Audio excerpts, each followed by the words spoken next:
প্রচারণায় সরগরম ভোটের মাঠ। নির্বাচনে জিততে উন্নয়নের প্রতিশ্রুতিতে ভোটারদের মন জয় মরিয়া প্রার্থীরা, বাড়ছে আচরণবিধি লঙ্ঘনের অভিযোগ। নির্বাচনী জনসভায় অংশ নিতে কাল বরিশাল যাচ্ছেন বিএনপি চেয়ারম্যান। 2 দশক পর তারেক রহমানের সফর ঘিরে উজ্জীবিত নেতাকর্মীরা।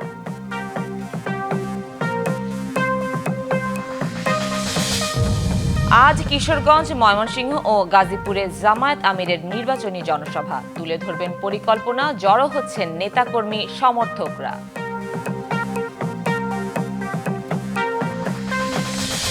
এনসিটি ইজারা চুক্তি ঘিরে চট্টগ্রাম বন্দরে স্থবিরতা চলছেই।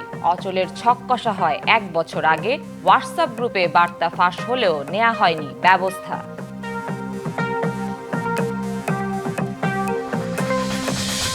মুসলমানদের সৌভাগ্যের রজনী, পবিত্র শবে বরাত আজ। আল্লাহর সন্তুষ্টি লাভের আশায় ইবাদত বন্দেগীতে রাত কাটাবেন ধর্মপ্রাণ মানুষ। এবং অবশেষে ভারত ও যুক্তরাষ্ট্রের মধ্যে বাণিজ্য চুক্তি হচ্ছে। শুল্ক 25% থেকে কমিয়ে 18% নামিয়ে আনবে যুক্তরাষ্ট্র। অভিযোগ পাল্টা অভিযোগ, আইনি পদক্ষেপ আর প্রতিশ্রুতি নিয়ে নির্বাচন ঘিরে প্রচারণায় উৎসব মুখর পরিবেশ বিরাজ করছে রাজধানীতে। বিএনপি 11 দলীয় জোট সহ বিভিন্ন দল এবং স্বতন্ত্র প্রার্থীরা চষে বেড়াচ্ছেন অলিগলি, রাজপথ। প্রার্থীরা তাদের নির্ধারিত সময়ে নিজ নিজ আসনে চালাচ্ছেন প্রচারণা। সকাল থেকে সন্ধ্যা পেরিয়ে রাত কখনো প্রার্থী, কখনো দলীয় কর্মীরা প্রচারণা চালাচ্ছেন।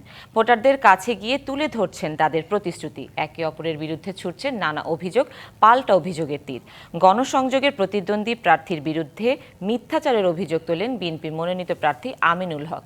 এদিকে এবি পার্টির অভিযোগ, কোনো লেভেল প্লেইং ফিল্ড তৈরি হয়নি। অন্যদিকে ঢাকা 9 আসনের উন্নয়নের প্রতিশ্রুতি দেন বিএনপির প্রার্থী হাবিবুর রশিদ হাবিব। আর দ্বৈত নাগরিকের অভিযোগ তুলে ঢাকা 11 আসনের বিএনপি প্রার্থী MA কায়ুমের প্রার্থিতা বাতিল চেয়ে হাইকোর্টের রিট করেছেন তার প্রতিদ্বন্দ্বী প্রার্থী এনসিপির আহ্বায়ক নাহিদ ইসলাম। তবে দ্বৈত নাগরিকত্বের বিষয়টি সম্পূর্ণ মিথ্যা বলছেন MA কায়ুম। 2 দশক পর আগামীকাল বরিশাল যাচ্ছেন বিএনপি চেয়ারম্যান তারেক রহমান। তার আগমনকে কেন্দ্র করে উজ্জীবিত তৃণমূলের নেতাকর্মীরা। বিভাগীয় সমাবেশ ঘিরে নেওয়া হচ্ছে ব্যাপক প্রস্তুতিও। বরিশালের ঐতিহাসিক বেলস পার্ক, এখানে আগামী 4 ফেব্রুয়ারি বিভাগীয় সমাবেশে যোগ দেবেন বিএনপি চেয়ারম্যান তারেক রহমান। নির্বাচনী রূপরেখার পাশাপাশি জানাবেন দক্ষিণাঞ্চলকে ঘিরে তার পরিকল্পনার কথা। তারেক রহমানের আগমনী বার্তায় কীর্তনখোলা তীরের বাতাসও যেন আজ অন্যরকম। ব্যানার, ফেস্টুন আর স্লোগানে মুখরিত পুরো নগরী। নেতাকর্মীরা বলছেন এটি কেবলই সফর নয়, বরং আগামীর রাজনীতির নতুন দিক নির্দেশনা। খুবই আনন্দিত, এতদিন পর তারেক সাহেব আমাদের চেয়ারম্যান স্যার আসতেছেন। আমরা কোনোদিন চিন্তাও করিনি তিনি দীর্ঘ 17 বছর দেশের বাইরে থেকে এ দলের নেতৃত্ব দিয়েছেন। সেই নেতাকে আমরা সামনে বরিশালের জনগণ দেখবে। আমরা ছাত্রদল ঐক্যবদ্ধ, আমরা তাকে বরণ করার জন্য উন্মুখ হয়ে চেয়ে রয়েছি। বরিশাল অঞ্চলের মানুষ অধীর আগ্রহ অপেক্ষা করছে তিনি কবে বরিশালে আসবেন, কারণ বরিশালের মানুষ তাকে অন্তত 2 যুগ যাবৎ দেখে না। বিভাগীয় সমাবেশ ঘিরে কঠোর নিরাপত্তা বলয় গড়ে তোলা হয়েছে। কোনো বিশৃঙ্খলা ছাড়াই এই আয়োজন সফল করতে বদ্ধপরিকর নেতারা। প্রায় 1.5 যুগ পরে তার সফর সূচির অংশ হিসাবে তিনি বরিশাল বিভাগে আসবেন। গোটা বরিশাল বিভাগের প্রত্যেক ভোটার আর বিশেষ করে সাধারণ মানুষরাও কিন্তু উচ্ছ্বসিত তার আগমনকে উপলক্ষ করে। তারেক রহমান 4 ফেব্রুয়ারি বরিশালে নির্বাচনী সমাবেশ করবেন। নির্বাচনী সমাবেশকে সফল করার জন্য আমরা ইতিমধ্যে এর প্রস্তুতির জন্য যা যা করা দরকার আমরা সবগুলি করেছি। অনেকেই বিলম্ব করতে চেয়েছিল, অনেকে বিভিন্ন রকম নাশকতার চিন্তা ভাবনাও করেছে। এর মধ্যে মানুষ এক্সাইটেড। আপনারা দেখছেন যে সব জায়গায় তারেক সাহেব যেখানে যাচ্ছে সেখানে এই শত লক্ষ লোক হচ্ছে। অবশেষে দীর্ঘ প্রতীক্ষার পর আগামীকাল এই মাঠে পা রাখবেন বিএনপির চেয়ারম্যান তারেক রহমান। তার আগমনকে কেন্দ্র করে বিভাগের বিভিন্ন জেলা উপজেলা থেকে লাখো নেতাকর্মী সমাগমের প্রস্তুতিও নেওয়া হয়েছে। তার এই সফর দক্ষিণাঞ্চলের রাজনীতিতে নতুন করে প্রাণ সঞ্চার করবে বলেও মনে করছেন রাজনৈতিক বিশ্লেষকরা। Ziad Mahmud, DBC news, Barishal. কাল বরিশাল থেকে ফেরার পথে ফরিদপুরে নির্বাচনী জনসভায় যোগ দেবেন বিএনপি চেয়ারম্যান তারেক রহমান। সেখানকার প্রস্তুতি নিয়ে আরও জানাতে যুক্ত হচ্ছেন সহকর্মী মাহবুবুল ইসলাম পিকুল। পিকুল ফরিদপুরে তারেক রহমানের আগমন ঘিরে প্রস্তুতি ও নেতাকর্মীদের উচ্ছ্বাস সম্পর্কে জানাবেন। জি সুনন্দা, ত্রয়োদশ জাতীয় নির্বাচনের প্রচারণের অংশ হিসাবে তারেক রহমান কিন্তু আগামীকাল ফরিদপুরে আসছে। তার আগমনের উপলক্ষে ফরিদপুরে কিন্তু একটা শ্বাসরব রব লক্ষ্য করা যাচ্ছে। ইতিমধ্যে কিন্তু ফরিদপুর সরকারি রাজেন্দ্র কলেজের মাঠে মঞ্চর কাজ চলছে দ্রুত গতিতে। এখানে আমার সঙ্গে আছে কিন্তু ফরিদপুর জেলা বিএনপির যুগ্ম আহ্বায়ক আফজাল হোসেন খান পলাশ। আমি তার কাছে জানতে চাইব যে তারেক রহমান আসাকে কেন্দ্র করে আপনাদের মাঝে কি ধরনের। তারেক রহমান আমাদের রাজনৈতিক প্রাণভূমরা। তিনি রাজনৈতিক কোনো কর্মসূচিতে এই প্রথম ফরিদপুরে তার আগমন হবে। আমাদের ফরিদপুরবাসীর পক্ষ থেকে, আমাদের দলের পক্ষ থেকে আমরা অধীর আগ্রহে তার আগমনের প্রতীক্ষায় রয়েছি এবং আমরা আমাদের ফরিদপুরবাসীর পক্ষ থেকে তাকে সর্বোচ্চ সম্মান দিয়ে আমরা এই জনসমাবেশে আনব। তার কাছে ফরিদপুরবাসীর ব্যাপক প্রত্যাশা, আগামী দিনে তিনি বাংলাদেশের প্রধানমন্ত্রী হবেন নির্বাচনের মাধ্যমে। সে প্রধানমন্ত্রী হলে ফরিদপুরবাসীকে আমাদের দাবি ফরিদপুরকে বিভাগ এবং একটি স্বতন্ত্র বিশ্ববিদ্যালয় ফরিদপুরে প্রতিষ্ঠা করবে। আর নানাবিধ যে কর্মসূচি আমাদের ছোটোখাটো সমস্যা রয়েছে সেগুলো আমরা তার কাছে দাবি করব। এবং শুনছিলেন যে ফরিদপুর জেলা বিএনপির যারা কর্ণধার আছে তারা তারেক জিয়ার কাছে কিন্তু নানা ধরনের এই 17 বছর যে অনিয়ম ছিল সেই জায়গা থেকে বা উন্নয়নের যে গতি ছিল না সেখানে তারা অনেক দাবি করবেন। তো আগামীকাল কিন্তু সকাল 11টায় বরিশালে যাবেন তিনি। সেখানে একটা সমাবেশ শেষে ফরিদপুরে 2:30-3টায় এখানে সে সমাবেশ করবেন। তো এই ছিল আমার কাছে ফরিদপুরের তারেক রহমানের আগমনের সর্বশেষ। পিকুল, ধন্যবাদ আপনাকে। নির্বাচনী জনসভায় অংশ নিতে কিশোরগঞ্জ, ময়মনসিংহে ও গাজীপুরে যাচ্ছেন জামায়াতের ইসলামের আমির ডাক্তার শফিকুর রহমান। সকালে কিশোরগঞ্জের কটিয়াদি সরকারি কলেজ মাঠে জনসভায় বক্তব্য রাখবেন তিনি। এরপর যাবেন ময়মনসিংহে, যোগ দেবেন জেলার সার্কিট হাউস মাঠে জনসভায়। জামায়াতের আমিরের আগমন ঘিরে নেওয়া হয়েছে ব্যাপক প্রস্তুতি। এরই মধ্যে জনসভাস্থলে নেতাকর্মীরা জড়ো হয়েছেন। ময়মনসিংহ জেলার 11টি সংসদীয় আসনে জামায়াত সহ 11 দলীয় জোটের প্রার্থীদের পরিচয় করিয়ে দেবেন ডাক্তার শফিকুর রহমান। ফেরার পথে গাজীপুর জনসভায় যোগ দেবেন তিনি। লালমনিরহাটে নির্বাচনী প্রচারণার খবর জানাতে আমাদের সাথে যুক্ত হচ্ছেন সহকর্মী নিয়াজ আহমেদ শিপন। শিপন, ভোটের দিন তো ঘনিয়ে আসছে, প্রার্থীদের তৎপরতা, ভোটারদের ভাবনা সব মিলিয়ে জানাবেন। সুনন্দা, লালমনিরহাটের 3টি আসন নিয়ে কিন্তু এই লালমনিরহাট জেলা গঠিত। এই 3টি যে সংসদীয় আসন আছে, এই প্রার্থীরা কিন্তু ভোট থেকে বিভিন্ন জায়গায় ঘুরে বেড়াচ্ছেন এবং ভোটারদের কাছে যাচ্ছেন। আমি যেখানে আছি লালমনিরহাট 2 আসনে এই বিএনপির প্রার্থী রকনউদ্দিন বাবুলের কাছে, আপনি দেখেছেন যে সকালবেলায় কিন্তু ভোটাররা তার কাছে এসেছেন এই ব্যানার ফিস্টন নিয়ে, বিভিন্ন প্রত্যাশা নিয়ে। আমি এই বিষয়ে আপনার কাছে জানতে চাবো যে আপনি তো বিগত দিনেও নির্বাচন করেছেন, এবারও নির্বাচন করছেন, এবার আসলে কী রকম সাড়া পাচ্ছেন এবং ভোটারদের কি প্রতিশ্রুতি দিচ্ছেন, কি আশ্বাস দিচ্ছেন যে এই নির্বাচিত হলে আপনি কি কি বাস্তবায়ন করবেন? আপনাকে ধন্যবাদ। আসলে ইতিপূর্বে তো আপনারা জানেন যে আপনার নির্বাচনের কোনো পরিবেশে ছিল না। 2018 সালে আমি জাতীয় সংসদ নির্বাচনে অংশগ্রহণ করেছিলাম, দিনের ভোট রাতেই শেষ হয়ে গিয়েছিল আর কি আপনার। এরপরেও আমি 80,000 ভোট আমাকে জনগণ সমর্থন জানিয়েছিলেন আর কি আপনার। এই নির্বাচনে আমি 22শে জানুয়ারি থেকে আনুষ্ঠানিকভাবে প্রচারণা শুরু হওয়ার পর থেকে প্রচারণা চালিয়ে যাচ্ছি। দিনের পর দিন আর কি আপনার মানুষ যেভাবে স্বতঃস্ফূর্ত সাড়া দিচ্ছে, মানুষ যেভাবে জেগে উঠছে আর কি আপনার, আমি মানুষের উৎসাহ উদ্দীপনা দেখে আমার বিশ্বাস দিন দিন বেড়ে যাচ্ছে। এবং এভাবে যদি আমরা কাজ করে যাই, আমাদের বিশ্বাস যে আমরা বিপুল ভোটের ব্যবধানে এই আসনটি আমাদের দেশনায়ক তারেক রহমানের হাতে তুলে দিতে পারবো ইনশাল্লাহ। সুনন্দা, শুনছিলেন তিনি কিন্তু ভোটারদের কাছে বিভিন্ন প্রতিশ্রুতি দিচ্ছেন এবং বাস্তবায়নের চেষ্টার সেটিও কিন্তু জানাচ্ছেন। তো সুনন্দা, এই ছিল লালমনিরহাট 2 থেকে। আমরা পরবর্তীতে কিন্তু লালমনিরহাট 1 এবং 3 এর সংবাদ আমরা পরবর্তীতে জানাবো। সুনন্দা, এই ছিল লালমনিরহাট থেকে। শিপন, ধন্যবাদ আপনাকে। চট্টগ্রাম বন্দরের new mooring container terminal Dubai ভিত্তিক ডিপি ওয়ার্ল্ডকে ইজারা দেওয়ার সিদ্ধান্তের প্রতিবাদে চতুর্থ দিনের মতো জাতীয়তাবাদী শ্রমিক দল ও সাবেক সিবিএ নেতাদের ডাকে কর্মবিরতি চলছে। ফলে বন্দরের সব ধরনের কার্যক্রম বন্ধ রয়েছে। এদিকে চট্টগ্রাম বন্দরের কর্মকর্তা কর্মচারী সহ সংশ্লিষ্ট সবাইকে এ ধরনের কর্মকাণ্ড থেকে বিরত থাকার নির্দেশ দিয়েছে বন্দর কর্তৃপক্ষ। এ ধরনের কর্মসূচি চলার কারণে স্থবির হয়ে পড়েছে আমদানি ও রপ্তানি বাণিজ্য। বন্দর ও আশপাশের এলাকায় সব ধরনের মিছিল সমাবেশ নিষিদ্ধ করেছে পুলিশ। চট্টগ্রাম বন্দরে এনসিটি ইজারা ইস্যুতে বন্দরে কর্মবিরতির খবর জানাতে সরাসরি যুক্ত হচ্ছেন সহকর্মী শহীদুল ইসলাম। শহীদুল, কর্মবিরতির কারণে বন্দরের কার্যক্রমের কি পরিস্থিতি জানাবেন?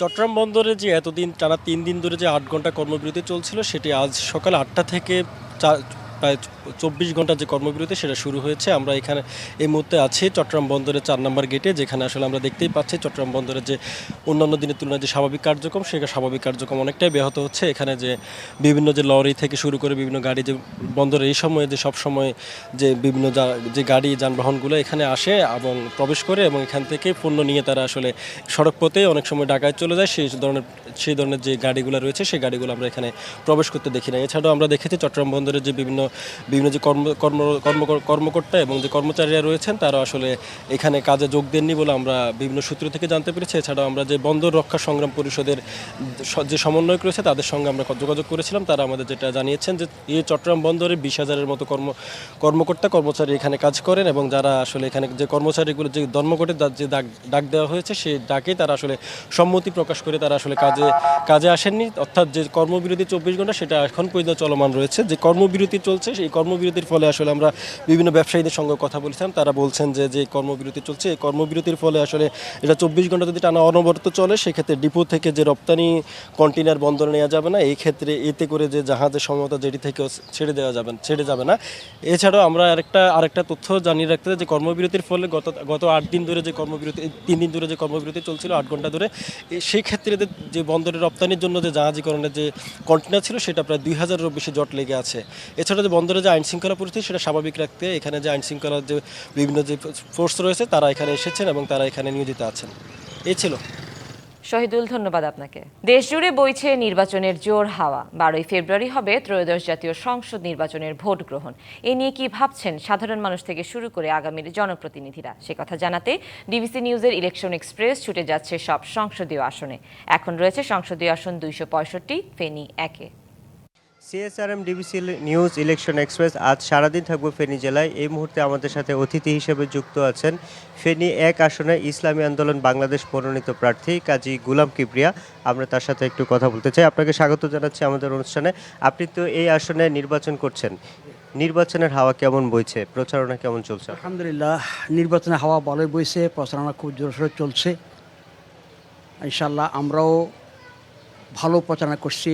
আমাদের গোটা আসনের সব ইউনিয়ন এবং ওয়ার্ড পর্যায়ে, কেন্দ্র পর্যায়ে আমাদের কমিটি আগে হয়ে গেছে। এখন আমরা গণসংযোগ করছি। আলহামদুলিল্লাহ সুন্দরভাবে কাজ হচ্ছে, কাজ চলছে। আমরা এই দেশের ভোটারদের থেকে, জনগণ থেকে ভালো আমরা পরামর্শ পাচ্ছি, সাড়া পাচ্ছি। আলহামদুলিল্লাহ আমাদের কাজ করতে ভালো লাগতেছে। এটাই ইনশাআল্লাহ বলো। নির্বাচনের প্রচারণা করতে গিয়ে কোনো বাধার মুখে পড়ছেন কিনা, অথবা আমরা যেটাকে লেভেল প্লেইং ফিল্ড বলি সেটা এখানে আছে কিনা? কোনো বাধা এ পর্যন্ত বড় ধরনের বাধা আমরা পাই নাই। তো তিনটি নির্বাচনী